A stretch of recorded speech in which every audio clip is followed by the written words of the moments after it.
မိတ်ဆွေတို့တွေအတွက်ဒီခန်းထဲမှာရှိနေတဲ့မိတ်ဆွေများအားလုံးကိုလာရောက်ပြီးတော့မှအားပေးစကားမျှဝေပေးတော့မှာပဲဖြစ်ပါတယ်ရှမ်းတိုင်းရင်တူတယောက်ဖြစ်ပါတယ်ရှင်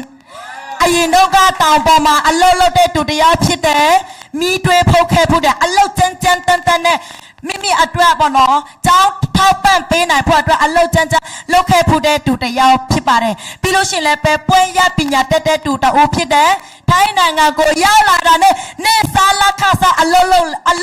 လုပ်ရနေသေးတယ်ဒီနေ့ဒီကားထဲမှာရှိနေတဲ့မိတ်ဆွေများအားလုံးအနေနဲ့ရော World Project ထဲမှာကြီးစုနေကြတဲ့မိတ်ဆွေများအားလုံးအနေနဲ့ရောပွဲရပညာတက်တဲ့တူတယောက်ဖြစ်လားပွဲရဖူးတဲ့တူများရှိလားရှိတယ်ဆိုလို့ရှိရင်လက်တစ်ချက်လောက်ပြပေးလိုက်ပါဦးโอ้အများကြီးပါပဲ World Project ထဲမှာလည်းအများကြီးရှိပါတယ်လို့ကျွန်မယုံကြည်ပါတယ်ဒီနေ့လီတာကြီး तू ကဘယ်လိုစ조사ခဲ့တယ်လဲဘယ်လိုစတင်ခဲ့တယ်လဲဒီနေ့ New Time ဆိုတဲ့ယာထုကိုဘယ်လိုလုပ်ပြီးတော့မှဘယ်လိုစုခုယူနိုင်တယ်လဲဆိုတာကိုမိတ်ဆွေတို့သိချင်ကြပြီလားရှင်သိချင်တယ်ဆိုလို့ရှိရင်မတရက်ပေးပါအောင်ရှင်မတရက်မယ်ပြီးလို့ရှိရင်လီတာကြီးကိုဖိတ်ခေါ်ပေးမယ်ခုနတစ်ဖက်ချမ်းကအေးဟုတ်တယ်နော်ဒီတစ်ဖက်ချမ်းက B Okay အစတက်ပြီလား A B B B A B A B Okay အရင်ကတော့ကြောက်ပါတယ်ဒါဆိုလို့ရှိရင်အချိန်မစောတော့ပါဘူးလီဒါကြီးမနတဲ့လူကိုစင်မြင့်ပေါ်တော့ဖိတ်ခေါ်အပ်ပါတယ်ရှင်မင်္ဂလာပါမဆုံခအပထရိုးအစောဆိုင်မငယ်တော့ပါရရှိတယ်လေ Namaste ကုံဗီထနေနော်ဟုတ်ကဲ့ပါတိုင်းရတူတိုင်းရတာပေါင်းစုံအကုန်လုံးပါနော်ကြိုဆိုပါတယ်လို့ပြီးရင်ဝါဟောပေါ်ချက်မှာကြီးစုနေကြတဲ့စီးပွားရေးရှင်များအားလုံးကိုလည်းကြိုဆိုပါတယ်လူတစ်များအားလုံးကိုလည်းကြိုဆိုပါတယ်လို့ပြောကြားချင်ပါတယ်ဒီနေ့ကုမ္ပဏီအကြောင်းရောပစ္စည်းအကြောင်းရောပြီးရင်ထုတ်ကုန်ပြီးရင်စစ်ကော့ပလန်အကြောင်းပေါ့နော်ပြီးအစောပိုင်းကတည်းကပေါ့နော်စိတ်ရင်စေနာပြင်းနဲ့လာရောက်ပြီးတော့ကူညီပေးသွားတဲ့ MC ရောလီဒါကြီး၄ဦးစလုံးတော်လားရှင်ချောလားချင်းအကုန်လုံးကလေအိမ်ထောင်မကြတည်ဘူးစားတာပါဟုတ်ကဲ့ပါဒါကြောင့်မလို့အရင်ကမှကျေးဇူးတင်ပါတယ်လီဒါကြီးအလုံးတစ်လက်ခောက်တန်ကျဲလေးပါရှင်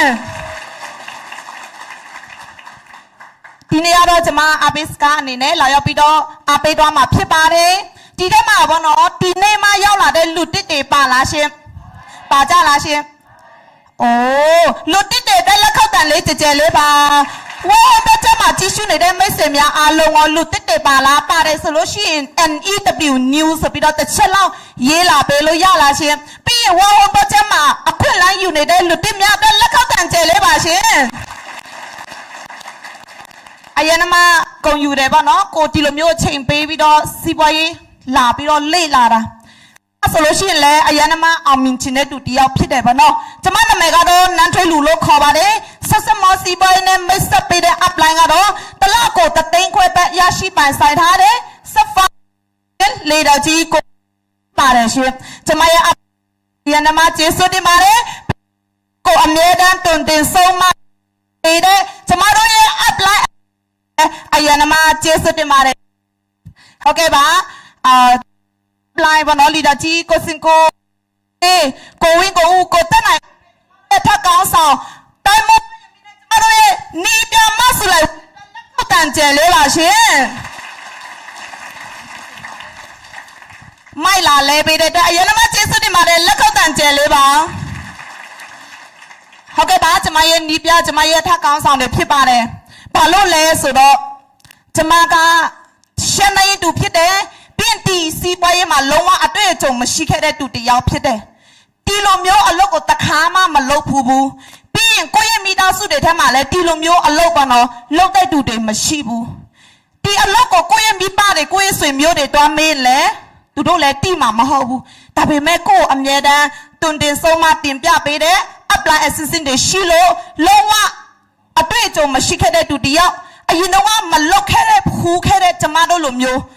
ဒူတယောက်ကိုအောင်မြင်အောင်ကူညီပေးခဲ့တဲ့ upline ဖြစ်တယ်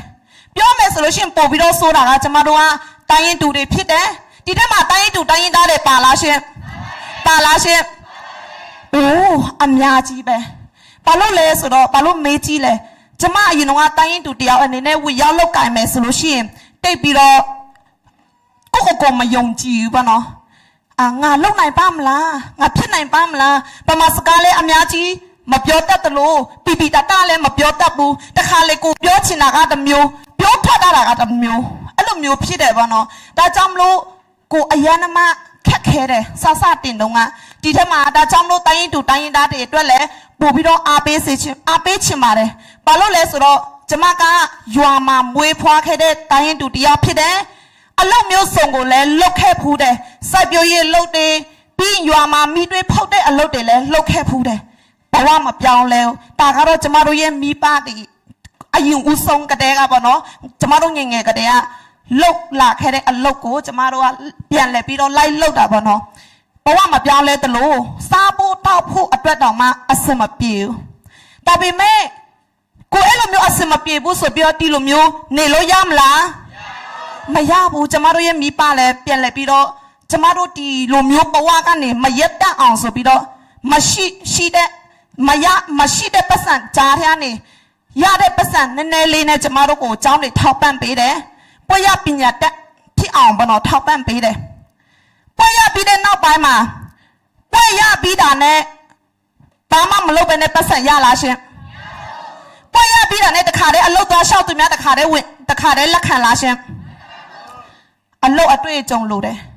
ပွက်ရပြီးပြီပါအလုပ်တွေလုပ်ဖူးလဲပါအတွေ့အကြုံတွေရှိလဲဘယ်လိုမျိုးအလုပ်တွေမှာဘယ်လိုမျိုးဘယ်နှစ်နှစ်တွေဘယ်နှစ်လတွေလုပ်ခဲ့ဖူးလဲမမေးဘူးလားရှင်ကိုကအတွေ့အကြုံမရှိဘူးဆိုလို့ရှိရင်သူများအရင်ဦးဆုံး volunteer လုပ်အားပေးတယ်အရင်ဦးဆုံးလုပ်ခိုင်းတယ်မဟုတ်ဘူးလားရှင်ဒါပေမဲ့ကျမလုပ်လို့အဆင်မပြေဘူးလစာလည်းနည်းတယ်ဒါကြောင့်လို့မရဘူးဒီလိုမျိုးပေါ့နော်ကိုယ့်ရဲ့မြန်မာပြည်မှာဝန်ထမ်းအလုပ်တွေလုပ်ပြီးတော့နေမယ်ဆိုလို့ရှိရင်ကျမရဲ့မိသားစုကိုလည်းပြုစုနိုင်မှာမဟုတ်ဘူးဆိုပြီးတော့ဆုံးဖြတ်ချက်ချပြီးတော့သူများနိုင်ငံမှာလာပြီးတော့အလုပ်လုပ်တဲ့သူတယောက်ဖြစ်တယ်ဒီထက်မှာပေါ့နော်ကိုယ့်ရဲ့မိသားစုအတွက်ဆိုပြီးတော့လာရောက်ပြီးတော့အလုပ်စ조사နေတဲ့သူတွေပါလားရှင်ပါလားရှင်အိုးအများကြီးပဲကိုအတွက်လက်ခောက်တန်ကျဲလေးပါရှင်တွေ့စားတယ်လူတွေအားလုံးကပုံမကောင်းမွန်တဲ့ဘဝတွေလူချင်းနေမဟုတ်ဘူးလားရှင်လူတိုင်းပဲမဟုတ်ဘူးလားရှင်ဒီထားနိုင်ငံမှာလာတာလဲအလောက်ရဖို့တက်လာပုံမကောင်းမွန်တဲ့ခွင့်လန်းတွေရှိမယ်ဆိုလို့ရှိရင်ယူမလားရှင်ဒါကြောင့်မလို့ပါနော်ထိုင်းနိုင်ငံမှာနေစားအလုပ်လုပ်တယ်တနစ်နဲ့မှ4လကြာတယ်ရှင်တနစ်နဲ့မှ4လလုပ်တာလုံးဝဘဝမပြောင်းလဲတလို့အလုပ်မျိုးစုံလဲလုပ်တယ်အလုပ်တွေတော့ပြောင်းတယ်မပြောင်းလဲတာကကိုယ့်ရဲ့ဘဝမပြောင်းလဲတာကကိုယ့်ရဲ့အဖေအမေရဲ့စားဝတ်နေရေးပို့ပြီးတော့တောင်မှစိုးသွားတယ်ပို့ပြီးတော့အဖေအမေတွေအသက်ကြီးလာတယ်နဲ့သူတို့တွေအလုပ်လုပ်ရတာသူတို့တွေမောပန်းတာမဟုတ်ဘူးလားရှင်ဒါကြောင့်မလို့ကိုယ့်ရဲ့အဖေအမေမျက်နှာကြည့်ပြီးတော့စိတ်ချမ်းသာလားရှင်ကျမဆိုလို့ရှိရင်အိုးကျမရဲ့အဖေအမေရဲ့မျက်နှာကြည့်တဲ့ချိန်မှာဆို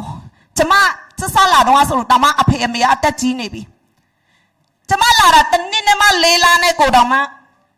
အရင်မှအသက်ကြီးလာတယ်ပေါ့နော်အိုလာတယ်ဒီမှာကျမတို့အိမ်ထဲမှာဆလိုင်းတိတ်မမြင်ရအောင်ပေါ့နော်အဖေမေကအသက်60ကျော်နေပြီအလုပ်ကျန်းတွေလုပ်နေရတုံးပဲ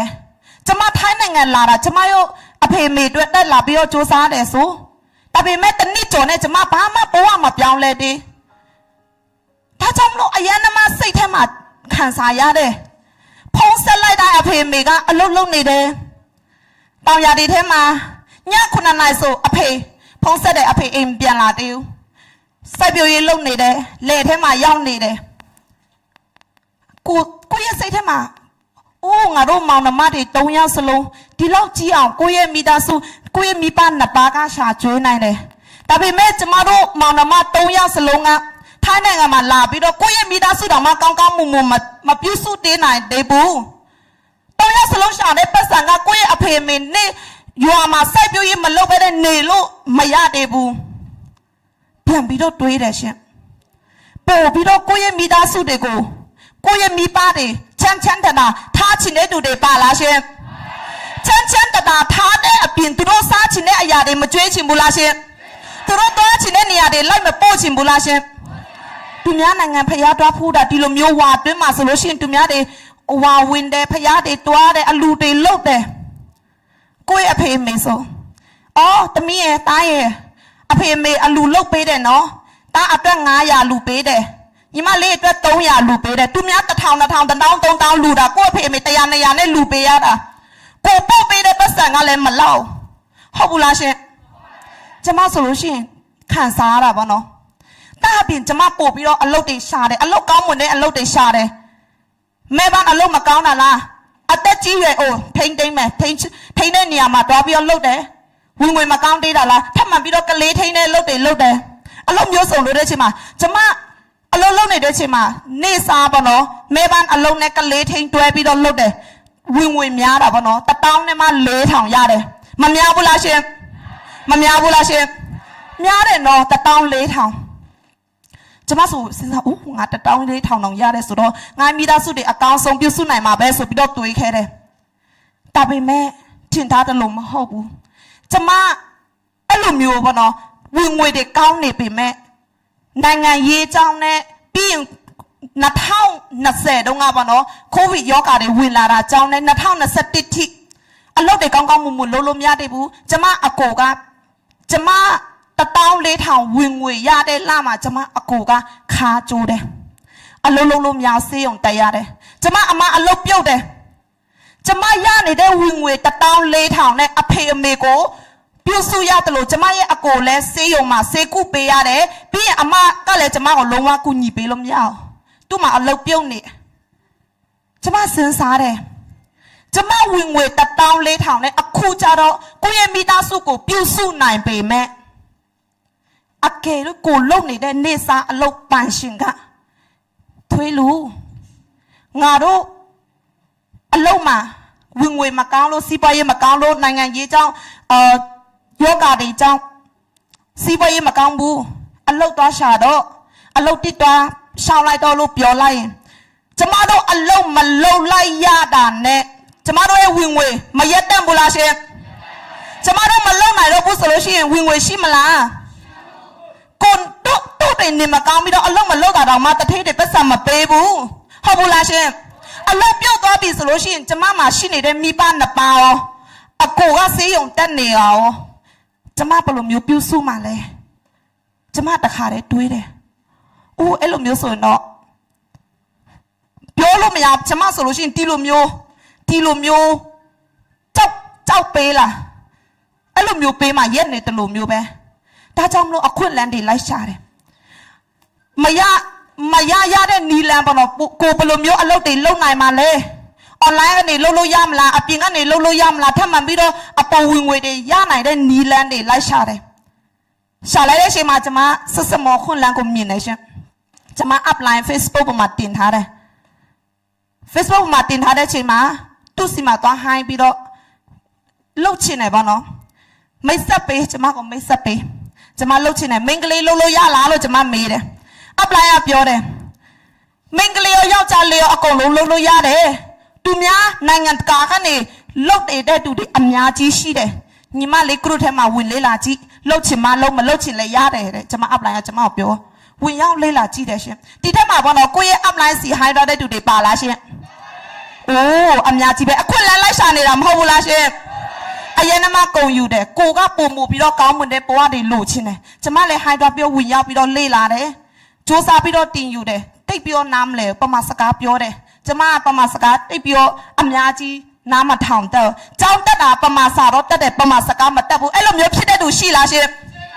ပမာစာတက်တယ်ပမာစကားတိတ်မတက်ဘူးဟိုးရှိတယ်ဟုတ်တယ်တကယ်ဖြစ်တယ်ရှင်အကုန်လုံးမကျွမ်းပါနော်ဒါကြောင့်လို့ထက်ခါ3ညတိပေါ့နော်ကျမ line group ထဲမှာဝင်ရောက်နားထောင်ပြီးမှကျမအခွင့်လမ်းမြင်တယ်အခွင့်လမ်းမြင်တာနဲ့ကျမ upline စီမှာကျမအတင်းဝင်ပြီးတာနဲ့ upline ကပြောတယ်ပေါ့နော်အတင်းဝင်ပြီးတာနဲ့ကိုစားတုံးတူပဲဖြစ်စီးပွားရေးဆေးရောင်းချင်တာပဲဖြစ်ပြီးရင်ကိုစီးပွားရေးလုပ်လို့ရတယ်ဒါပေမဲ့စဉ်းစားကြည့်တာ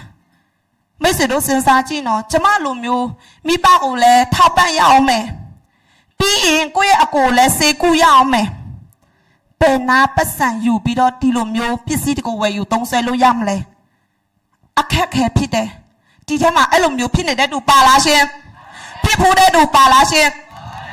ပစ္စည်းတွေကိုဝယ်ယူသုံးဆွဲဖို့အတွက်လိုအပ်နေတာဒီစစမောပစ္စည်းတွေကျမရေးအတွက်လဲလိုအပ်တယ်လို့ကိုယ့်ရဲ့မိသားစုအတွက်ကိုယ့်ရဲ့ဖေမေအတွက်လဲပို့ပေးအောင်မယ်ကိုတိုင်လဲသုံးဆွဲချင်တယ်ကိုလည်းနေစားလို့တစ်ဖက်နဲ့ကျမရေးတိတ်ကောင်းတာမဟုတ်ဘူးတုံးရမှာလိုအပ်တယ်ဒါပေမဲ့ပတ်စံမရှိဘူးဖြစ်လာရှင်ကျမလည်းဖြစ်ခဲ့တယ်ဖြစ်ခဲ့ဘူးတယ်ဒါကြောင့်မို့ကျမစိတ်တက်ကြတယ်အိုးအပလိုင်းကျမမလုံနိုင်တော့ဘူးကျမမှလုံးဝပတ်စံမရှိဘူးထပ်တဲ့လာစားလဲအင်ကိုလည်းပို့ပေးတယ်အကိုစေးကုပေးတာနဲ့အခုအိတ်ကတ်ထဲမှာပတ်စံ100 200ပဲရှိတယ်ကျမမလုံနိုင်ဘူးအပလိုင်းကိုပြန်ပြောတယ်ဒါပေမဲ့အပလိုင်းကကျမကိုအားပေးတယ်ရှင်ကျမကိုအားပေးတယ်ဒီထဲမှာဘောနော်ကိုအပလိုင်းအားပေးလို့ကိုအပလိုင်းတိုက်တွန်းလို့အစကတိပိတ်ပြီးတော့ရာထုတွေဝင်ငွေတွေရတဲ့ကောင်းဆောင်တွေပါလားရှင်အိုးရှိတယ်အများကြီးအနောက်မှာဆိုလဲအများကြီးပဲဟုတ်တယ်ကျမတို့အပလိုင်းကကျမတို့ကိုအားပေးတယ်ပြန်ပြီးတော့စကားတွေပြောပေးတယ်ရှင်းပြပေးတယ်တွေးခေါ်တတ်အောင်တင်ပေးတယ်ညီမလေးစဉ်းစားကြည့်တဲ့နေစားအလုပ်ပဲလုပ်နေမယ်ဆိုညီမလေးเป็นနှစ်ညီမလေးဘဝကောင်းမွန်မဲ့လို့ညီမလေးအမခံနိုင်လဲတဲ့ကျမစဉ်းစားကြည့်เป็นနှစ်လဲပေါ့10နှစ်လို့သူ့ကိုပြန်ပြောလိုက်တယ်ဒါမဲ့စဉ်းစားကြည့်နော်ထိုင်းနိုင်ငံမှာ10နှစ်လာပြီးတော့ဘဝမပြောင်းလဲတဲ့တူတွေမြင်ဘူးလားရှင်တကယ်ရှိလားရှင်တကယ်လည်းရှိတယ်ကျမလည်းတွေ့ဖူးတယ်အပလိုင်းကပြောတေချာလားပေါ့ဟုတ်တယ်ကျမလည်းစဉ်းစားတေချာလားညီမတဲ့ထိုင်းနိုင်ငံမှာ10နှစ်မပြောနဲ့တဲ့အနှစ်20လာပြီးတော့ဘဝမပြောင်းလဲတဲ့တူတွေလည်းရှိတယ်တဲ့တကယ်ရှိတယ်ရှင်ကျမအမျိုးထဲမှာလည်းရှိတယ်အခုထိလည်းအဲ့လိုမျိုးရှိတယ်မပြောင်းလဲသေးဘူးကျမတို့သူတို့ထိုင်းနိုင်ငံလာတာအနှစ်30ရှိနေပြီအခုကျမအသက်25နှစ်ကျမအသက်ထက်တောင်ကြီးနေပြီသူတို့ထိုင်းနိုင်ငံလာတာဘဝမပြောင်းလဲသေးဘူးဒါကြောင့်လို့အိုးဟုတ်တယ်ဒါဆိုလို့ရှိရင်နောက်10နှစ်ဆိုကျမအဖေမေတောင်ရှိနေအောင်မလားမတည်ဘူးပေါ့နော်ဒီလောကထဲမှာကျမတွေးတဲ့ချိန်မှာအေးမရတဲ့နီးနေပေါ့နော်ဒါဆိုကျမဘယ်လိုလုပ်မှလဲအပလိုင်းကိုပြန်ပြောတိုင်ပင်အပလိုင်းကတော့ဝင်ရောက်ပြီးတော့လုတ်ကင်ဖို့စူးစမ်းဖို့တိုက်တွန်းတယ်ပြောတယ်တခါလေကိုမတွေးတတ်တဲ့ချိန်ကျတော့စိတ်ထဲမှာအပလိုင်းကငါ့ကိုအရင်ကမှလှုပ်စေချင်တာ तू ငါလုံ तू ပတ်စံရမယ်ထင်တယ်ဒါကြောင့်လို့ငါ့ကိုအမြဲတမ်းလာပြီးတော့ပြောနေနေ့တိုင်းပြောနေရဆိုအဲ့လိုမျိုးတွေးဖို့တဲ့တူတွေရှိလားရှင်အိုးအတူတူပဲကျမလည်းတွေးဖို့တယ်တာပေမဲ့အဲ့လိုမျိုးတွေးရင်တော့မားတယ်ရှင်ဘာလို့လဲဆိုတော့ကျမဒီနေ့တိုင်းမွန်းနဲ့တလား3 သိန်းရတာကျမ upline 900ပတ်နဲ့တထေးဖြစ်တာမဟုတ်ဘူးနားလည်လားရှင်ဒါကြောင့်မလို့ပါနော်ကျမလာရောက်ပြီးတော့လုတ်ကင်ကျမဆုံးဖြတ်ချက်ချအစကတိပိတ်တော့လို့ကျမရဲ့ upline တခါတည်းတထေးဖြစ်သွားလားဒါပေမဲ့ကျမအစကတိပိတ်ပြီးတော့စ조사မယ်ဆိုလို့ရှိရင်ဘဝကောင်းမွန်လာတာကဘာတူလဲမိမိတွေဖြစ်တယ်ကျမဖြစ်တယ်အဲ့လိုမျိုးတွေးပြီးတော့ကျမထွက်သွားရင်တော့ကျမလည်းအခွင့်အလမ်းရှုံးမှာပဲဒါပေမဲ့အဲ့လိုမျိုးတွေးပေမဲ့ကျမ upline အစစ်စစ်နဲ့ချိတ်ဆက်ပေးတဲ့ချိန်မှာ upline စစ်စစ်ရှင်းပြပေးတယ်တွေးခေါ်တဲ့ချိန်မှာမရတဲ့နီးနဲ့ပတ်စံရှာပြီးတော့အစကတိပိတ်တယ်ရှင်အစကတိပိတ်ပြီးဆိုတာနဲ့တင်တန်း group တွေထဲမှာ upline ထည့်ပေးတယ် restart group တခုထဲမှာဟုတ်တော့ restart ကကုမ္ပဏီပစ္စည်းစေကွက်ရှင်းပြပေးတယ်ဒါပေမဲ့အစကတိပိတ်တာနဲ့စီးပွားရေးလုပ်နိုင်တဲ့ပညာရက်တွေကိုတင်ပေးတယ်ရှင်အဲ့ဒီတင်တန်း group ထဲမှာကျမဝင်ရောက်ပြီးတော့လေ့လာလိုက်ရတဲ့ချိန်မှာတင်ယူလိုက်ရတဲ့ချိန်မှာအလုပ်အကြောင်းတွေနားလည်တဲ့ပေါ်ပေါက်လာတယ်တဖြည်းဖြည်းနားလည်လာတယ်ထက်ခါတင်ယူပုံပေါ်ပြီးတော့နားလည်လာတယ်တင်တန်း group ဆိုလို့ရှိရင် line group ထဲမှာရှိတယ်လို့ပြီးရင် work at home project ဝင်တယ်ဘာလို့လဲဆိုတော့ကျမကနေစားအလုပ်တစ်ဖက်နဲ့တွဲပြီးတော့လုပ်ခဲ့တဲ့တူတယောက်ဖြစ်တယ်ကိုကဒီလိုမျိုးအပြင်မှာမလာနိုင်ဘူးဆိုလို့ရှိရင် work home project ကနေပညာတင်ယူရတယ် work home project မရှိတဲ့ချိန်ဆိုလို့ရှိရင်လည်း YouTube ထဲမှာဝင်ရောက်ပြီးတော့တင်ယူတယ်ပြီးရင်ဆက် page ထဲမှာဝင်ရောက်ပြီးတော့တင်ယူတယ်အဲစကတိပိတ်ပြီးတဲ့နောက်ပိုင်းကိုယ့်ရဲ့နားထဲမှာကိုယ့်ရဲ့အုံနောက်ထဲမှာ ဆက်စမောအကြောင်းတွေပဲအမြဲတမ်းတင်ယူတယ်တခြားအပြင်အဟာတွေမပြောဘူးလားသူများမပြောဘူးလားသူများမကဲ့ရဲ့ဘူးလားသူများဟိုကိုဘောနော်လာပြီးအထင်မသေးဘူးလားထင်သေးတယ်ကဲ့ရဲ့တယ်ဝေဖန်တယ်ဒါပေမဲ့အဲ့ဒီဟာတွေကအဲ့ဒီစကားတွေနားထောင်လို့ကိုမိပါတွေချမ်းသာသွားမှာလားချမ်းသာမလားရှင်ကျမအဲ့လိုမျိုးတွေစိတ်ဝင်စားအခုထိလည်းစိတ်ဝင်စားအဲ့လိုမျိုးလာရောက်ပြီးတော့ဝေဖန်တဲ့သူတွေ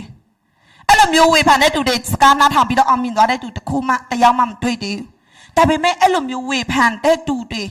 ရဲ့စကားတွေကိုကိုယ့်ရဲ့စိတ်ထဲမှာ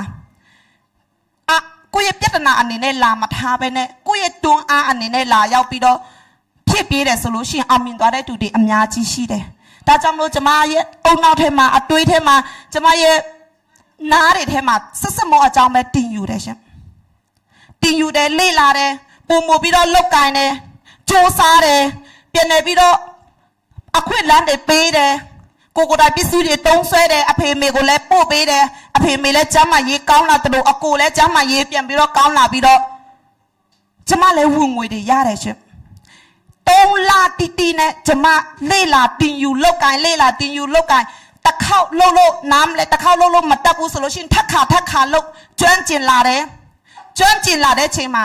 ကျမ3 လနဲ့ဘွန်စေဘာကိုဆိုပြီးတော့တလားကိုထိုင်းပန်းငွေ3 သိန်း3,400 ဘတ်ပန်ဆိုင်ခဲ့တယ်ရှင်ဒါကြောင့်မလို့ပါနော်ကျမကိုယ်တိုင်တယောက်တည်းပဲရတာမဟုတ်ဘူးကျမရဲ့တောင်းလိုက်တယ်နဲ့လည်းအတူတူရတယ်ရှင်ကျမအဲ့လိုမျိုးတလားကို3,000 ဘတ်ဘွန်စေဘာကိုရတာနဲ့တခါတည်းကိုယ့်ရဲ့အဖေရောအမေရောအကိုရောအမရောဆဆတော့ကသူတို့ကျမတိတ်ပြီးတော့မပေးလို့စေချင်တပေါ်မတူဆွေမျိုးတွေလည်းတပေါ်မတူကျမအဲ့လိုမျိုးဝင်ငွေ3,000 ကျော်ရလိုက်တဲ့ချိန်မှာကျမအဖေမေကိုမဖုံးဆက်တယ်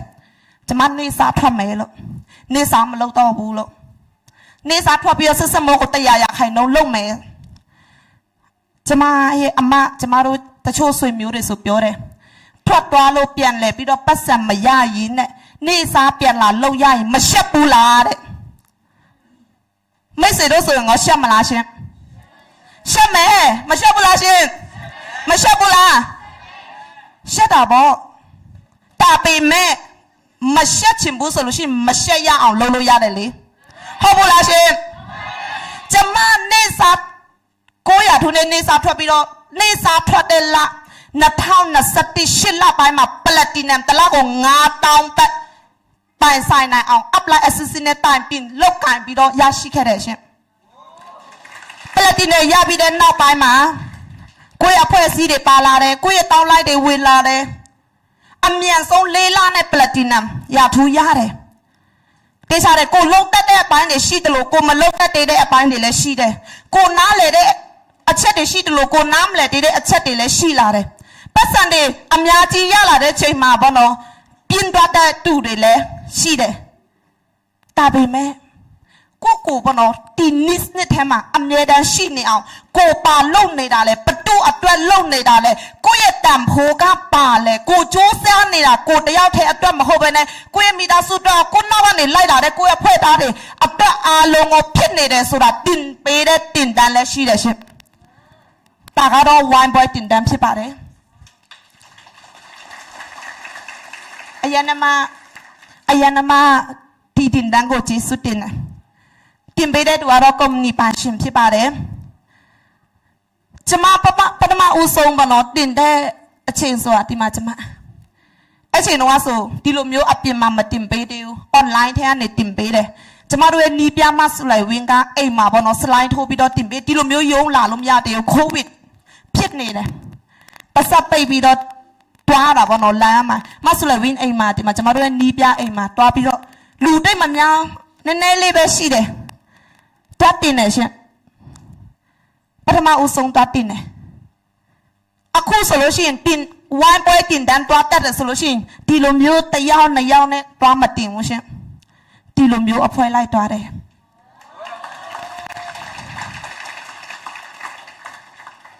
ဒီဝိုင်းပွဲတင်တန်းကြောင့်ကိုယ့်ရဲ့ဘဝတွေလည်းကောင်းလာတယ်လို့အ ဖွဲ့စည်းလိုက်လဲပညာတွေတင်ယူပြီးတော့အဖွဲ့စည်းလိုက်လဲအောင်မြင်တယ်ရှင်ဒါကြောင့်မလို့ပေါ့နော်ကိုရဲ့တန်ဖိုးကိုပါကြောင့်လို့ရမှာလဲဘဒုအတွက်လဲကိုနားမလဲသေးလားကိုမတိသေးလားကိုမတက်သေးလားတင်ပေးတဲ့တင်တန်းတွေရှိတယ်တချို့လဲသူတို့တော့ပြောပြဟေးအတွေ့မကြုံအတွေ့အကြုံမရှိတဲ့တိုင်းရင်တူကဒီလိုမျိုးဝင်ငွေတွေတကယ်ရတာလားရိုးရိုးသွင်းတော့မရအောင်ဒါပေမဲ့ဒီလိုမျိုးတင်တန်းရှိတဲ့ဆိုတော့လူတိုင်းလုံးနိုင်တယ်ရှင်ပြီးရင်နောက်ထပ်ပါနော်ဒီတင်တန်းမကတည်းဘူးကိုပလက်တီနမ်တွေရပြီးတော့ကိုရဲ့နီးပြားတွေနဲ့အိမ်မှာပညာတွေတွားတင်ရတယ်အလုပ်အပိုင်းတွေတွားရောက်ပြီးတော့တင်ယူရတယ်အတွေ့အခေါ်ပိုင်းတွေတွားရောက်ပြီးတော့တင်ယူရတယ်ကိုအနောက်မှာအမြဲတမ်းတင်ပြပေးတဲ့ထိုင်းလူမျိုးတွေလည်းရှိတယ်ပြီးရင်ကျမတို့ရဲ့နီးပြားမဆိုလည်းဝင်ဆိုလို့ရှိရင်လည်းအမြဲတမ်းပညာတင်ပေးတယ်အိမ်မှာကိုရဲ့ apply assistant တွေလည်းအမြဲတမ်းပညာတင်ပေးတယ်တာအပြင်ပေါ်တော့ထပ်မှန်ပြီးတော့ရှိသေးတယ်ရှင်ဒီလိုမျိုးတင်တန်းတွေတက်ဒီလိုမျိုးပညာတွေတင်ယူအဖွဲလိုက်တင်ယူထပ်မှန်ပြီးတော့ကုမ္ပဏီကစီစဉ်ပေးတဲ့ platinum up အစည်းအဝေးတင်တန်းပထမဦးဆုံးတော့တက်တယ်ပြီးတော့ဒီမှာဆိုလို့ရှိရင် discover your destiny အရင်ကမှကောင်းတဲ့တင်တန်းဖြစ်တယ်ဒီနေရာကနေကောင်းဆောင်မှုအပိုင်းတွေဒီမှာဆိုလို့ရှိရင်အချိန်တော့ကျမတယောက်တည်းပဲသွားတက်တယ်ရှင်ရှမ်းဝတ်စုံလေးနဲ့ကိုရဲ့ apply assistantကိုရဲ့နီးပြားတွေနဲ့ပညာတတ်တယ်အဲ့ဒီပွဲကနေကျမတော်တော်အတွေးခေါ်တွေပြောင်းလဲလာတယ်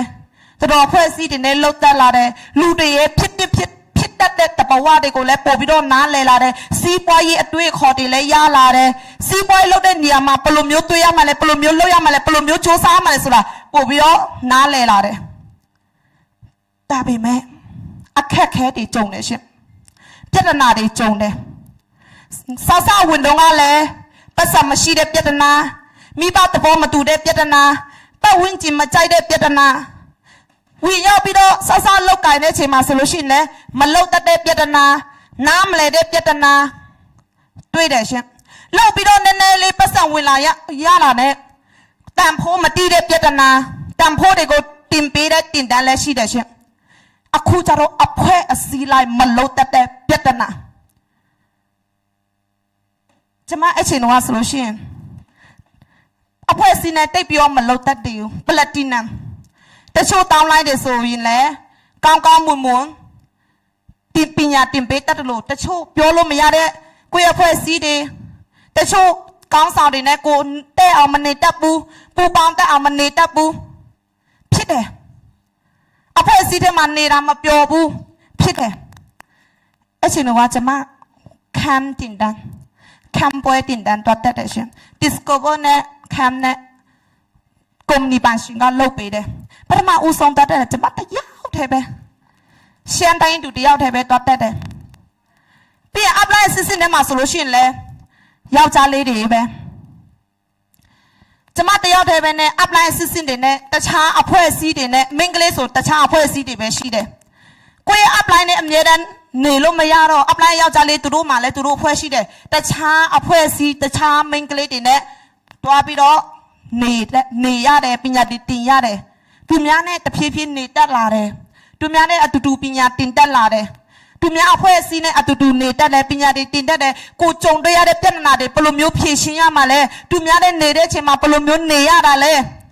အဖွဲ့အစည်းတွေမှာကိုဘယ်လိုမျိုးဥဆောင်ရမှာလဲကိုတယောက်တည်းပဲအောင်မြင်ဖို့မဟုတ်ဘဲနဲ့အကုန်လုံးအောင်မြင်ဖို့ဘယ်လိုမျိုးလုပ်ရမှာလဲအဖွဲ့အစည်းလိုက်တီခမ်းပွဲတင်တန်းကနေအကုန်လုံးတင်ပေးတယ်ကြုံတွေ့ရတဲ့ပြဿနာတွေဘယ်လိုမျိုးဖြေရှင်းမှာလဲအောင်မြင်သွားတဲ့သူတွေအခက်အခဲဘယ်လိုမျိုးဖြေရှင်းတာလဲခမ်းပွဲတင်တန်းမှာတင်ပေးတယ်ရှင်ခမ်းပွဲတင်တန်းမှာတင်ပေးတယ်ရှင်တယောက်တည်းပဲသွားတဲ့2020တိတုံးကတယောက်တည်းပဲသွားတတ်တယ်ရှင်2020ကအိုး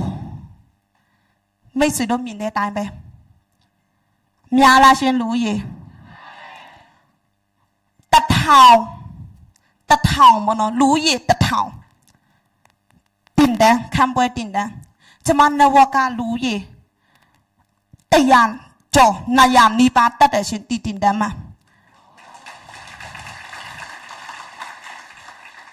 တီတင်တန်းတီခံပွဲကျမသွားတက်ပြီးပြန်လာတာနဲ့အဖွဲ့အစည်းလိုက်အလုံးလုံးတယ်ကျမလည်းအောင်မြင်တယ်လို့အဖွဲ့အစည်းတွေလည်းအောင်မြင်အောင်ကူညီပေးတယ်ကျမအဲ့ဒီခံပွဲနေပြန်လာတာနဲ့အမေရွန်အဲ့ဒီပလက်တီနမ်ကနေပလဲတလားကို8တောင်းရူပီတသိန်းဆဖိုင်ယာတသိန်းခွဲအမေရွန်2သိန်းဆိုပြီးတော့ဘုတလားပြီးတလားအကုန်လုံးစက်တိုက်တက်သွားတယ်ရှင်အမေရွန်တီပဲဒါကြောင့်မလို့တင်တန်းတွေကအယံနမတန်ဖိုးရှိတယ်ကိုရာကီတခုရလိုက်ရဆိုလို့ရှိရင်အယံနမတန်တယ်ဘောနော်ကျမလိုမျိုးအတွေ့အကြုံမရှိတဲ့သူလူအများနဲ့မနေတတ်တဲ့သူတိုင်းရင်သူတယောက်ဖြစ်တယ်ဒါပေမဲ့အတင်တန်းအနေအကုန်လုံးပြောင်းလဲပေးတယ်တဆက်ဆက်စင်မြင့်ပေါ်မှာစုတက်ယူရတယ်ရှင်အယံနမပီတိဖြစ်တယ်ကိုရဲ့မိပါကိုလည်းအယံနမမြင့်စေချင်တယ်ဘောနော်ကျမပွေရတယ်အချင်းကကျမစင်ပေါ်ပွေတမယူရအောင်ပွေလက်မှတ်ပဲရတယ် COVID-19 နဲ့နိုင်ငံရေးကြောင်းမြန်မာနိုင်ငံမှာပွေအဲ့လိုမျိုးစုမတက်မယူရအောင်ဒါပေမဲ့ဆက်မောမှာပါပွေလေတော့မတီးတလားကိုနတ်တိန်ပနဲ့စင်မြင့်ပေါ်မှာစုတက်ယူရတယ်ရှင်အမရွန်ပွေဟုတ်လားရှင်အမရွန်ပွေဖြစ်ပါတယ်မြန်မာမှာကျတော့အင်္ဂလိပ်ဘာသာနဲ့ပေါ့နော်အီးမေးချပြီးခဲ့တယ်ဒါပေမဲ့ဒီမှာကျတော့အမရွန်နဲ့2သိန်းရတယ်ရှင်မြန်မာပြည်ကရတဲ့အီးမေးချကတော့အင်္ဂလိပ်စကားတက်ပါတယ်လို့ဟုတ်ကဲ့ပါနောက်ထပ်ရှိပါသေးတယ်ဒီကိုရလိုက်တဲ့ပညာကိုလုံလိုက်တဲ့အချက်တွေကိုလုံးကိုကြုံတွေ့ခဲ့ရတဲ့ပြဿနာဘယ်လိုဖြေရှင်းတာလဲဘယ်လိုမျိုးလောက်တာလဲဘယ်လိုမျိုးတင်တန်းတွေနဲ့ဝင်ရောက်လောက်ကင်တင်ယူဘယ်လိုမျိုးစူးစမ်းရတာလဲပြန်လဲပြီးတော့လက်ဆင့်ကမ်းရတယ်ရှင်ကိုတယောက်တည်းတီးကိုတယောက်တည်းတက်ဆိုလို့ရှိရင်ကိုတယောက်တည်းပဲရမယ်မဟုတ်ဘူးလားရှင်ဒါပေမဲ့မတိမတက်တဲ့ချိန်မှာဒီလိုမျိုးသွားတင်ပြလို့ရမလားအကုန်လုံးမားသွားမယ်ရှင်ဒါပေမဲ့ကိုတိုင်တင်ယူလောက်ကင်ရလက်ရပြီးတဲ့ချိန်မှာပြန်လဲပြီးတော့တင်ပြချပြတဲ့နေရာမှာလူအများအတွက်လည်းအကျိုးရှိတယ်မဟုတ်ဘူးလားရှင်ဒါကြောင့်မလို့ပြန်လဲပြီးတော့လက်ဆင့်ကမ်းတယ်ပြန်လဲပြီးတော့တင်ပြတယ်ပြန်လဲပြီးတော့အဖွဲ့အစည်းတွေကိုမျှဝေပေးတယ်အဖွဲ့အစည်းတွေလည်းလုတ်တတ်အောင်သူတို့မှလည်းတင်တန်းတွေတန်ဖိုးထားတတ်အောင်တင်ယူတတ်အောင်လုတ်ကန်တတ်အောင်မျှဝေတတ်အောင်တင်ပြပေးပြီးတော့အဖွဲ့အစည်းမှာအောင်မြင်သွားတဲ့သူတွေအများကြီးရှိတယ်လူရည်ရာနဲ့ချီရှိတယ်တပ်ပုံကတော့ဒီနေ့ယူမလာပြအောင်ပေါ့နော်ဘာလို့လဲဆိုတော့အယံများလို့တယောက်မပါအဲ့လိုမျိုးဖြစ်သွားမှာကြောင့်ဒါပေမဲ့တိချင်တယ်ဆိုလို့ရှိရင်အနောက်မှာကိုယ့်ရဲ့ဖွဲ့စည်းတွေအများကြီးရှိတယ်လိုက်ပြောမေးကြည့်လို့ရတယ်ရှင်ဒီတကြီးနန်းထွေးလူဖွဲ့လာလို့ဒေချာတယ်10ယောက်လောက်မေး9ယောက်ကကျွန်မနဲ့ဝတ်ဖြစ်နိုင်တယ်ရှင်ဟုတ်ကဲ့ပါတာအပြင်ပေါ့နော်အမရွန်ညာထူရတာနဲ့မရက်တန့်ချင်တူအဲ့ဒီမှာမနေချင်တူထပ်မှန်ပြီးတော့လဲလူအများကိုကူညီပေးနိုင်တယ်လို့ကုမ္ပဏီမှာလဲဘယ်လိုပြောမှလဲကူညီနိုင်တဲ့တူတယောက်ကိုယ့်ရဲ့ဖွဲ့စည်းမှာရောကူညီနိုင်တဲ့တူတယောက်ကိုယ့်ရဲ့ဒီဆက်မောမှာလုံနေတဲ့တူတွေအကုန်လုံးကိုလည်းပြန်လဲပြီးတော့ကူညီနိုင်တဲ့တူတယောက်အကျုံးဝင်တဲ့တူတယောက်ဖြစ်ချင်တယ်ဒါကြောင့်မလို့တိုင်းမွန်ရထူတပ်ဖို့အတွက်နီးပြကျမတို့ရဲ့နီးပြတလားကို8သိန်းပတ်ပိုင်ဆိုင်ထားတဲ့ဘလူးတိုင်းမွန်ရထူရှင်မတ်ဆူလိုက်ဝင်းတိုင်းမွန်ဂရန်အီလစ်အယံနမကျေးဇူးတင်နေရှင်ကျမကိုတိုင်အမြဲတမ်းတိုင်ပြနေကျမရဲ့နီးပြရဲ့အတွေးခေါ်တွေကိုအမြဲတမ်းတင်ယူတယ်လိုက်ပြီးတော့လုတ်ကင်တယ်လိုက်ပြီးတော့ကောင်းမွန်တဲ့အတွေးတွေကိုတွေးတယ်ကောင်းမွန်တဲ့အလုပ်တွေလုပ်တယ်လူများအတွက်အကျိုးရှိတဲ့အလုပ်တွေလုပ်တယ်နီးပြနဲ့ကောင်းမွန်တိုင်ပြင်ကိုမားခဲ့တဲ့ຢာတွေဆိုလို့ရှိရင်လည်းနီးပြထောက်ပြပေးတဲ့ချိန်မှာအမြန်ဆုံးပြုတ်ပြင်ရင်းနဲ့တိုင်းမွန်ဆိုတဲ့ຢာထူတလားကိုထိုင်းပတ်ငွေ3သိန်းပတ်ရရှိပိုင်ဆိုင်တယ်ရှင်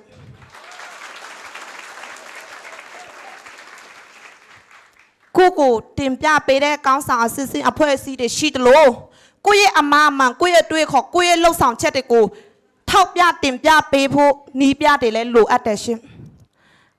အပြင်မှာကိုလုံနေတဲ့အလုပ်နီးပြမရှိဘူးလားရှင်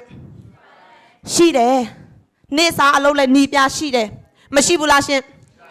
ကိုမားတယ်ဆိုနေမားတယ်လားပြောတဲ့သူမရှိဘူးလားရှိတယ်ဒါပေမဲ့အဲ့ဟာကြတော့ တထေးတွေအောင်မြင်သွားဖို့အတွက်လာရောက်ပြီးတော့ကျမတို့နီးပြပေးတာမဟုတ်ဘူးလားရှင်တာကြတော့ကိုအောင်မြင်ဖို့အတွက်ကျမတို့ကိုနီးပြပေးတာအယံနမဂျေဆုမတင်ထိုက်ဘူးလားရှင်ကျမရဲ့ဒီပြတဲ့လက်ခောက်တန်ကျဲလေးပါရှင်တေချာတယ်ဘဝတွေကောင်းမွန်လာတယ်လို့လူများကိုလည်းကူညီနိုင်တယ်လို့ကိုတိုင်လဲပြန်လဲပြီးတော့ lifestyle ပေါ့နော်ဘဝနေထိုင်မှုကလည်းမြင့်တင်လာပေါ့နော်အလဲခကြီးတွေလိုက်ပါခွင့်ရှိတယ်လွန်ခဲ့တဲ့နှစ်ဆိုလို့ရှိရင်ဒီလိုမျိုးတင်ပေါ်ကြီးပေါ့နော်အကုန်လုံး16ထက်တစ်ထက်မှာအခန်းက1000လူရေးအယန္နမကြီးကျယ်တယ်ပေါ့နော်ဘယ်လိုပြောရမလဲတော့မသိအယန္နမပျော်ဖို့ကောင်းတယ်လေညာအိတ်9ရက်ခရီးစဉ်အလဲခရီးအပျော်အဲ့ဒီပေါ်မှာအိုဟိုစားစရာအပြစ်4ထပ်3ထပ်4ထပ်နဲ့14ထပ်မှာကြိုက်တဲ့ထပ်သွားစားစရာရှိတယ် free လိုက်ချင်လားရှင်သွားချင်လားရှင်ကျမတယောက်တည်းမသွားကျမဖွဲ့စည်းနဲ့သွားတယ်ဒါမဲ့တပ်ပုံမပြဘူးပေါ့နော်ပြီးရင်အောက်မှာလည်းရှိတယ်ထိုင်းနိုင်ငံမှာလဲတာပေါ့နော်ခုနထိုင်းနိုင်ငံမှာလဲတာဖြစ်တယ်ပြီးရင်ဒီနှစ်ထက်မှာလည်းသွားရတော့မယ်ရှင်လိုက်မလားလိုက်မလားရှင်လိုက်မယ်ဆိုတော့အင်ဂျီနွေးထဲဝယ်ရမယ်သွားမဲ့နိုင်ငံကလမ်းလျှောက်နေရင်နဲ့တောင်မှအဲထဲမှာလေ16ဒီဂရီဖွင့်ပြီးတော့လမ်းလျှောက်တယ်လို့မျိုးပဲတဲ့ဂျပန်နိုင်ငံကလိုက်မလားရှင်ဟုတ်ကဲ့ပါလိုက်မယ်ဆိုလို့ရှိရင်လည်းခေါ်မှာပေါ့ဖန်တာက9ယောက်စာလောက်ဖန်တယ်ဒါပေမဲ့တယောက်တည်းပဲဖြစ်နေတယ်စားတာပါဟုတ်ကဲ့ပါဒါကြောင့်မလို့ပေါ့နော်ဂျပန်လည်းခရီးလဲလိုက်ပါခွင့်ပါတယ်ပြီးရင်အင်္ဂလန်အလည်းခရီးလဲလိုက်ပါခွင့်ပါတယ်ရှင်လိုက်မလားရှင်သူများပြောတယ်ပါလဲမြန်မာနိုင်ငံမှာဆိုလို့ရှိရင်အင်္ဂလန်မှာပါမြို့ရှိလဲလန်ဒန်မြို့ထိုင်းနိုင်မှာကျတော့လန်ဒန်မြို့လန်ဒန်နဲ့လန်ဒန်တူလားမတူလို့တူလားမတူလားဘောနော်အတူတွားကြည့်ကြမယ်လိုက်မလားအတူတွားကြမယ်ရှင်ပြီးရင်ကိုတယောက်တည်းပဲလေရတယ်ပျော်ရတယ်ဆိုစိတ်ချမ်းသာလားရှင်ကိုအရန်ချစ်ရတဲ့ကိုရဲ့နှလုံးသားနှလုံးသားအဖေနဲ့အမေချစ်လားရှင်မချစ်လဲအရင်ကမှချစ်ဖို့ကောင်းတယ်နော်ကိုယ့်ရဲ့ဖေမေတွေကမလလဲချစ်တယ်မချောလဲချစ်တယ်ဟုတ်ဘူးလားရှင်ကျမရဲ့မိဘလဲထိုင်းနိုင်ငံမှာပေါ့နော်ကောင်းကောင်းမွန်မွန်ထားနိုင်တယ်လို့သူတို့သွားချင်တဲ့နေရာလဲချင်တဲ့နေရာလိုက်ပို့ပေးနိုင်တယ်ရှင်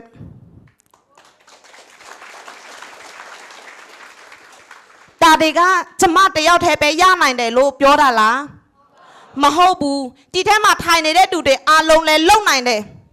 အားလုံးလဲရနိုင်တယ်တိုင်းယူတူတိုင်းရင်သားပေါင်းစုံလုံနိုင်တယ်လူမျိုးမရွေးပါတာမရွေးပဲဟုတ်ဘူးလားရှင်လုံနိုင်တယ်လို့ယုံကြည်လားယုံကြည်လားဒီလိုမျိုးတင်တန်းရှိနေတယ် apply အစစ်စစ်တွေရှိနေတယ်နီးပြတွေရှိနေတဲ့ရွေးလုံနိုင်တယ်လို့ယုံကြည်လားရှင်တကယ်လုံနိုင်သွားတဲ့သူတွေရှိဒီလောက်တောင်မှပြတတ်နေပြီဆိုလို့ရှိရင်လုံနိုင်တယ်လို့ယုံကြည်လားရှင်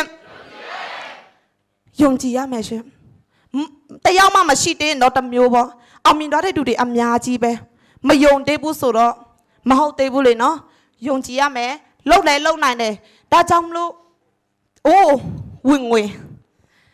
ပတ်စံလဲရတယ်လို့အချိန်နဲ့ပိုင်းနဲ့မိသားစုတွေနေထိုင်နေကောင်းကောင်းမွန်မွန်နေတိုင်းနဲ့ပညာဘုဒ္ဓတွေခေါ်တယ်ကောင်းလာတယ်မျှဝေနိုင်တယ်အလက်ခကြီးတွေရတယ်တငယ်ချင်းတွေနဲ့အများကြီးမိတ်ဆွေစစ်တွေရရှိတယ်ဒါအပြင်ပေါ့နော်ဝင်ငွေကြတော့ကျမလောက်တာပေါ့နော်ကျမအတင်းဝင်တာက2021လေးလပိုင်း9ရက်နေ့2022လေးလပိုင်းဆိုတစ်နှစ်ပြည့်2023လေးလပိုင်းဆို2နှစ်ပြည့်အခုက9လပိုင်း2နှစ်နဲ့မှ3လဝင်ငွေက3တန်းโอเค sorry ပါ3တန်း8သိန်း4တောင်းနဲ့မှ80ခုစီစတန်းထိုင်းဘတ်ငွေဖြစ်ပါတယ်ရှင်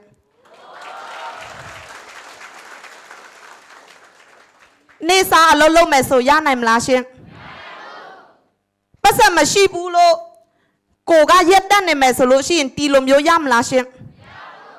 ကျမ executive ပိတ်သွားလို့ upline တထေးဖြစ်သွားတာလားကျမစ조사လို့ကျမ တထေးဖြစ်သွားလားဟုတ်တယ်ဒါကြောင့်မလို့ပါနော်အမြန်ဆုံးလောက်ကင်အမြန်ဆုံးစ조사အမြန်ဆုံးအောင်မြင်တယ်နှစ်ကျော်နဲ့ဒီလိုမျိုးဝင်ငွေရမယ်ဆိုလို့ရှိရင်ယူမလားရှင်စ조사မလားရှင်စ조사ရကြိုးတန်လားရှင်apply စစ်စစ်နဲ့အလုံးလုံးရကြိုးတန်လားရှင်အဖွဲ့အစည်းလိုက်အလုံးလုံးရတာတန်လားရှင်တင်ယူရတာတန်လားရှင်နောက်ဆုံးပါနော်အယနမကောင်းတဲ့စကားလေးပါနော်ကိုရဲ့နီးပြတွေကိုရဲ့ upline တွေကိုရဲ့အဖွဲ့အစည်းထဲမှာကိုရဲ့ဒီမီတာစုထဲမှာအောင်မြင်သွားတဲ့ကောင်းဆောင်တွေအမြဲတမ်းလက်ဆင့်ကမ်းတဲ့အရာတစ်ခုဖြစ်ပါတယ်မိတယောက်ကြောင့်သူများတွေမပြတ်စီးသွားရစေနဲ့ဒီလိုမျိုးပုံအတိုင်းပါနော်တီတလုံးပုတ်လို့တီတလုံးဘာဖြစ်သွားလဲပုတ်သွားတယ်အဲ့လိုမျိုးဖြစ်ချင်လားရှင်ကျမလည်းမဖြစ်ချင်အဲ့လိုမျိုးမဖြစ်အောင်လဲအမြဲတမ်းစ조사တယ်အမြဲတမ်းကတိရှိတယ်ကိုပေါ်မှာကတိရှိတယ်လို့မိဘမှာလည်းကတိရှိတယ်ကတိတော့မှာဘာလို့ဆိုကတိအဖွဲ့အစည်းမှာလည်းကတိရှိတယ်အပလက်စစ်စစ်မှာလည်းကတိရှိတယ်နီးပြမှာလည်းကတိရှိတယ်လို့ကုမ္ပဏီမှာလည်းကတိရှိတယ်ရှင်ကိုကြောင့်ကိုရဲ့မိသားစုတိထက်မကကိုရဲ့မိဘတိထက်မကဘဝမဆိုးသွားရစေရဘူးကျမကြောင့်ကျမရဲ့အကိုမတွေဘဝမပြတ်သွားစေရဘူးကျမကြောင့်ကျမအဖွဲ့အစည်းတွေမပြတ်သွားစေရှင်ဘူးကျမကြောင့်ကုမ္ပဏီမပြတ်သွားစေရဘူးရှင်ဒါကြောင့်မလို့ကောင်းတဲ့အရာကောင်းမွန်တဲ့အရာတွေကောင်းမွန်တဲ့လှုပ်ဆောင်ချက်တွေကောင်းမွန်တဲ့အတွေ့အခေါ်တွေကိုအမြဲတမ်းတင်ယူအမြဲတမ်းပြုပြင်အမြဲတမ်းလုတ်ကင်အမြဲတမ်းစ조사ပြီးတော့ကိုတယောက်တည်းပဲဘဝကောင်းမွန်ဖို့အတွက်မဟုတ်ပဲနဲ့ကိုရဲ့မိသားစုရောကိုချစ်ရတဲ့ကိုရဲ့လူမျိုးတွေရောကိုတန်ဖိုးထားရတဲ့လူတွေအားလုံးရောတိုင်းရင်သားပေါင်းစုံရောကဘာပေါ်မှာရှိနေတဲ့သူတွေအားလုံးရောအကျိုးရှိတဲ့သူတယောက်ဖြစ်အောင်ထပ်မံပြီးတော့စ조사မယ်ဒီနှစ်မှာလည်းမရအောင် blue diamond တလကို8သိန်းပတ်ရအောင်စ조사မယ်ရှင်ဟုတ်ကဲ့ပါဒါကတော့ကျမပေါ့နော်လောက်ကင်ရလာတယ်တေချာတယ်ကျမလိုမျိုးဒီလိုမျိုးဘဝကနေစတင်လို့လောက်ကင်ခဲ့လို့ဒီထဲမှာရှိနေတဲ့သူတွေလည်းအကုန်လုံးလုံနိုင်တယ်ရှင်လူတိုင်းလုံနိုင်တယ်ရှင်ယုံကြည်လားယုံကြည်တယ်ဆိုလို့ရှိရင်လက်တစ်ချက်လောက်ပြပါအောင်အိုးတလက်သိန်းနဲ့ချီရမယ့်သူတွေပဲဖြစ်ပါတယ်ရှင်ဟုတ်ကဲ့ပါဒီနေ့ဒီနေရာမှာပဲဆုံးသက်ချင်ပါတယ်ဝါဟွန် project မှာကြီးစုနေတဲ့မိတ်ဆွေများအားလုံးလည်းလုံနိုင်တယ်ယုံကြည်တယ်ဆိုလို့ရှိရင် yes ဆိုင်ခံဆိုပြီးတော့အများကြီးရေးလာပေးလို့ရတယ်ရှင်ဒီနေ့ပေါ့နော်အစီအစဉ်တင်ဆက်ပေးတဲ့ MC ဒီမှာလည်းနောက်တစ်ဆက်ကိုပြန်လာပြီးတော့ဖိတ်ခေါ်ပါတယ်ရှင်အိုးဟိုဘယ်လိုလဲစိတ်ထဲမှာစိတ်ဝင်သွားလားကိုထိုင်းပတ်ဝဲ3သိန်းပတ်ပိုင်ဆိုင်နေပြီလို့ခံစားနေရပြီလားစိတ်ထဲမှာစိတ်ဝင်သွားနေပြီလားကြက်ပြောပါအောင်ရှင်စိတ်ဝင်သွားပြီလားအေးဒီလိုဖြစ်ရမယ်ရှင်အရင်ကျေးဇူးတင်ပါတယ်ခုနလီတာကြီးမနန်းထွေးလို့ပြောတယ်တာမန်လူဘဝနေတဲ့ဒီနေ့မသိဘူးပေါ့နော်အရင်တော့ရုပ်ကဘယ်လောက်ထိပဲဆိုအခုကတော့ထိုင်းပတ်ငွေ3သိန်းပတ်ရပြီးလိုက်တာနဲ့လူကအလိုချောရတယ်ဟောဟုတ်လားโอเคဒါကြောင့်မလို့လီဒါကြီးကလည်းပဲထိုင်းပတ်ငွေ300ပတ်နဲ့အတင်းဆောက်ဝင်ပြီးတော့မှရှယ်ယာစတင်ပိတ်ခဲ့တာပဲဖြစ်ပါတယ်ရှင်နစ်ကြော်ဆိုတဲ့အတော်သွင်းမှာပဲ3တန်းပတ်တောင်ရနိုင်တဲ့မိတ်ဆွေတို့ရောအချိန်ဆွဲเสียမလို့တော့ပါဘူးဒီချိန်ဟာဆိုလို့ရှိရင်မိတ်ဆွေတို့အတွက်အချိန်ကောင်းဖြစ်နေပါပြီလို့